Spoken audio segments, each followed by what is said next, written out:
வணக்கம். ஐடி இண்டஸ்ட்ரியோட எதிர்காலம் ஒரு கேள்விக்குறியா இருக்கு. இதில நம்ம கவனிக்கக்கூடிய விஷயம் என்னன்னா, 3வது நாளா ஐடி ஸ்டாக்ஸு ஷேர் மார்க்கெட்ல தொடர்ந்து இறங்கிட்டு இருக்கு. ஆந்த்ரோபிக் ஏஐ அப்படின்ற ஒரு கம்பெனி அவங்க லான்ச் பண்ணியிருக்கிற என்டர்பிரைசஸ் ஏஐ என்ன பண்ணும் அப்படின்னா, ஒரு ஐடி கம்பெனி அவங்களோட கிளையன்ட்டுக்கு ரெகுலரா மெயின்டெயின் பண்ணக்கூடிய கிளவுட் பேஸ்டு சர்வீசஸ இந்த ஏஐயே ஃபாலோ பண்ணும், மேனேஜ் பண்ணிக்கும். கிரிட்டிக்கல் அ அ இஷ்யூஸ வந்து அதுவே சார்ட் அவுட் பண்ணும் அப்படின்ற இந்த ஒரு நியூ என்டர்பிரைஸ் ஏஐய லான்ச் பண்ணியிருக்கிறது. ஐடி செக்டாருக்கு இனி இந்த கிளவுட் பேஸ்டு சர்வீசஸ் கிளையன்ட்டுக்கு மெயின்டெயின் பண்ணக்கூடிய தேவை இருக்காது அப்படின்ற ஒரு கட்டத்துக்கு வந்திருக்கு. அதனால தான் ஐடி செக்டாரோட ரெவென்யூல வந்து இது ஒரு மேஜர் போர்ஷன். ஏன்னா, ஒரு ப்ராஜெக்ட்ட வாங்கி செல் பண்ணி அந்த ப்ராஜெக்ட் மூலியமா ஏர்ன் பண்றதுன்றது ஒரு பக்கம் இருந்தாலும், இந்த ரெகுலர் கன்சிஸ்டன்ட் கிளையன்ட் மெயின்டெயின் பண்றது, அவங்களுக்கு சர்வீஸ் குடுக்குறது, இது மூலியமா இயர் ஆன் இயர் வர அவங்களோட சப்ஸ்கிரிப்ஷன் ஃபீ வந்து ஒரு பெரிய ரெவென்யூ ஆ கான்ட்ரிபியூஷன். இப்ப அதுல தான் வந்து பிரச்சனை வந்திருக்கு ஐடி செக்டாருக்கு. இப்ப இந்த ஆந்த்ரோபிக் ஏஐல பொறுத்தவரைக்கும் ஆல்ரெடி மைக்ரோசாஃப்ட், கூகுள் வந்து இன்வெஸ்ட் பண்ணியிருக்கிறாங்க. ஆம், இப்போ இதில என்ன பிரச்சனை வரும் அப்டின்னா, நான் ஆல்ரெடி சொன்ன மாரி ஏற்கனவே நான் ஒரு சில என்னோட லைவ் வெபினார்ல சொல்லியிருக்கேன். ஐடி செக்டார் அதாவது இந்த ஏஐன்றது இன்ஃபர்மேஷன் டெக்னாலஜில ஒரு பொசிஷன் அப்டின்னு சொல்லலாம். முதல்ல தன்னோட இண்டஸ்ட்ரியே இது காலி பண்ணுது. எப்படி 1990ஸ்லேருந்து 2000 வரைக்கும் வந்து இந்த கம்ப்யூட்டர் பேஸ்டு டெக்னாலஜி டிரான்ஸ்ஃபார்மேஷன் நடந்தது. அந்த டிரான்ஸ்ஃபார்மேஷன்ல என்னெல்லாம் சேஞ்சஸ் நடந்தது அப்படின்னா, வேலை வேலை இழப்பு ரொம்ப அதிகமா இருந்தது. மேனுவலா செய்யக்கூடிய விஷயங்கள்லாம் இப்போ ரொம்ப ஈஸியா செய்ய ஆரம்பிச்சாங்க. டைம் கன்சியூம் ஆச்சு. இப்ப அந்த பிரச்சனை தான் இந்த இன்ஃபர்மேஷன் டெக்னாலஜி துறைக்கும் இப்ப வருது. இப்போ இந்தியாவ எடுத்துக்கிட்டோம் அப்படின்னா, டாப் ஒரு 3 டூ 5 கம்பெனிஸ்ல 1,00,000க்கு மேல எம்ப்ளாயீஸ் இருக்கிறாங்க. இந்த எம்ப்ளாயீஸ் இப்போ அவங்க கிளையண்ட்ஸ் கிட்ட இருந்து ப்ராஜெக்ட் வாங்குறது, அவங்களுக்கு சர்வீஸ் குடுக்குறது, சர்வீஸ் மூலியமா ரெகுலர் கன்சிஸ்டன்ட் இன்கம் ஜெனரேட் பண்றது. இதுதான் அந்த மேஜர் கம்பெனிஸோட ஒர்க். ஒவ்வொரு ப்ராஜெக்ட்டுக்கும் தனித்தனி டீம் அலாட் பண்றாங்க. ஒவ்வொரு லொகேஷன்ல வந்து டீம் வந்து அசைன் பண்றாங்க. இப்ப எல்லா இப்ப எந்த ஒரு சாஃப்ட்வேர் ரெடி பண்ணாலும் அதுல ஏஐ இல்லாம இன்னைக்கு சாஃப்ட்வேர் கிடையாது. இப்ப இந்த ஏஐ என்ன பண்ணுது அப்படின்னா, இந்த கிளையன்ட்டோட கம்பெனில இருக்கிற எம்ப்ளாயீஸையும் ரெட்யூஸ் பண்ண வைக்குது. வேலை இழக்கிறதுக்கு வாய்ப்பு இருக்கு. அதே மாரி ஐடி செக்டார்ல ஒரு 100 பேர் வச்சு செய்யக்கூடிய ஒரு கம்பெனில நியர்லி 20லிருந்து 30% எம்ப்ளாயீஸ் வந்து குறையறதுக்கான வாய்ப்பு இருக்கு அப்படின்றதையும் சொல்றாங்க.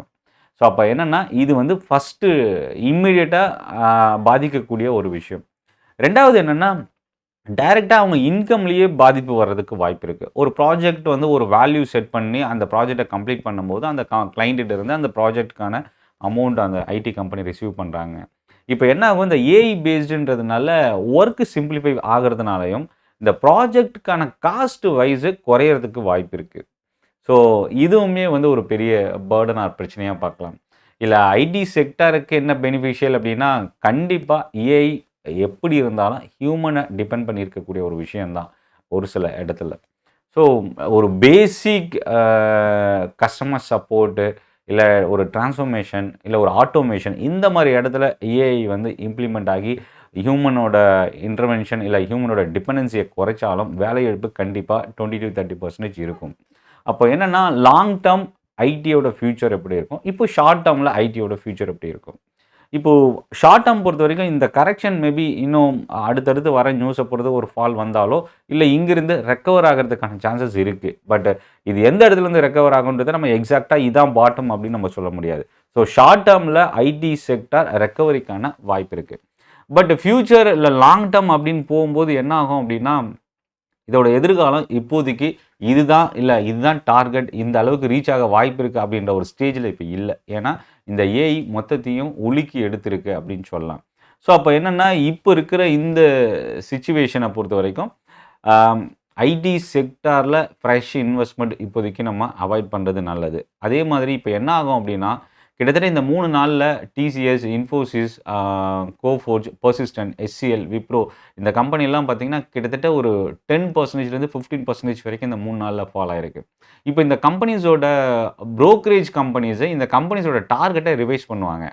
அப்ப என்ன ஆகும் அப்டின்னா, ஏற்கனவே வந்து ஒரு எக்ஸாம்பிளுக்கு ₹1000 டார்கெட்னு அந்த புரோக்கரேஜ் அந்த ஒரு ரேட்டிங் ஏஜென்சி குடுத்துருக்காங்கன்னா, அது வந்து இப்போ இந்த ஸ்டாக் வந்து கிட்டத்தட்ட ஒரு 10-15% இறங்கி இருக்கிறதுனால, அவங்க டார்கெட்டையும் மேபி 10-20% ரெடியூஸ் பண்ணுறதுக்கு வாய்ப்பு இருக்கு. ஸோ அப்போ அந்த மாரி பண்ணும்போது, ஃபியூச்சர் லாங் டெர்ம் இன்வெஸ்ட்மென்ட்க்கான டார்கெட் ரெடியூஸ் ஆகும். ஸோ இப்போ அதுதான் நம்ம கவனிக்க வேண்டிய ஒரு விஷயமா இருக்கு. அப்போ என்னன்னா, ஃப்ரெஷ்ஷா இப்போ நீங்க என்டர் ஆக போறீங்க அப்படின்னா, கொஞ்சம் ரிஸ்க் அதிகமா இருக்க வாய்ப்பு இருக்கு. பெட்டர் அடுத்தடுத்து வர நியூஸு, இன்னும் இதோட ஃபியூச்சர் எப்படி இருக்குன்னு ஒரு கிளியர் வியூ வந்ததுக்கப்புறம் நீங்க வந்து சூஸ் பண்ணலாம். ரூ. 3000 ரூ. 4000 பார்த்த ஒரு ஸ்டாக் ரூ. 2000 இருக்கு அப்படின்னு சொல்லி அட்ராக்டிவா இருக்குன்னு சொல்லி இப்போ போய் நீங்க என்டர் ஆகுறத விட, இந்த ஸ்டாக் ஏன் இறங்கிட்டு இருக்கு? ஏன்னா லார்ஜ் இன்வெஸ்டர்லாம் மோஸ்ட்லி வெளியில வந்துட்டு இருக்காங்க. இந்த டைம்ல ரீட்டெயிலா நம்ம உள்ள போய் பிரைஸ் அட்ராக்டிவா இருக்கு அப்படின்னு போகும்போது, கண்டிப்பா இது நம்ம எதிர்பார்க்குற ரிட்டர்ன குடுக்குமான்றது ஒரு கொஸ்டின் மார்க் தான். ஏன்னா நியூஸ பேஸ் பண்ணி இந்த ஃபால் வந்துட்டு இருக்கிறதுனால. ஸோ அப்ப என்னன்னா, இது இந்தியாவுக்கு மட்டுமான பிரச்சனை இல்ல. குளோபலாவே இருக்கக்கூடிய பிரச்சனை தான். கிட்டத்தட்ட பார்த்தீங்கன்னா, நேத்தி வந்து ஆப்பிள் மோர் தென் 5% கிட்ட இறங்கியிருக்கு. நெறைய டெக்னாலஜி ஸ்டாக்ஸ் ஃபால் ஆயிட்டு இருக்கு. குவார்ட்டர்லி ரிசல்ட் ஒரு பக்கம் அப்படின்னா, இந்த ஏஐயோட பிரச்சனை இன்னொரு பக்கம். ஸோ அப்ப இது எல்லாமே வந்து பெரிய அளவுக்கு பாதிப்பை ஏற்படுத்திட்டு இருக்கு அப்படின்னு சொல்லலாம். அ இதுல இப்போ இன்னைக்கு வந்து பார்த்தீங்கன்னா, அகைன் ஐடி ஸ்டாக்ஸ் ஆம் டிசிஎஸ் ஓப்பனிங்ல ஒரு 5-6% கிட்ட இறங்கியிருக்கு. கோஃபோர்ஜ் ஃபால் ஆயிருக்கு. இன்ஃபோசிஸ் 5-6% இறங்கியிருக்கு. ஸோ அப்போ இந்த இந்த பிரச்சனை வந்து இப்போதைக்கு இன்னும் முடியல. அடுத்தடுத்து இந்த ஸ்டாக்ஸ் ரியாக்ட் பண்றதுக்கு வாய்ப்பு இருக்கு. ஸோ தொடர்ந்து 3 நாளா இறங்கியிருக்கு. இதுக்கப்புறம் ஏற வாய்ப்பு இருக்குன்னு இந்த மாரி பிளைண்டா வந்து நம்ம டிசைட் பண்றத அவாய்ட் பண்ணலாம்.